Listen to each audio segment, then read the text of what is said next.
Üç gün önce Ziba Hanım yanımıza ağır vəziyyətdə gəlmişdi. Nə şikayətlərlə gəlmişdi? Mənim şikayətim ondan idi. Elə bir ki, başım çox ağrır idi. Başımda yaman ağrılar var idi. Sonra ayaqlarım tutulmuşdu, gəzə bilmirdim. Yəni ürək bulanma, yəni özümü çox təngi nəfəs olurdu, nəfəs ala bilmirdim.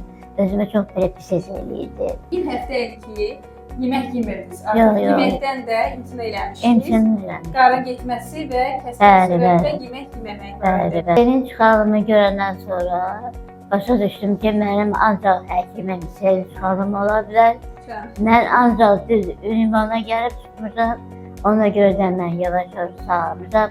İndi şükür Allaha ki, mən tam sağlamam.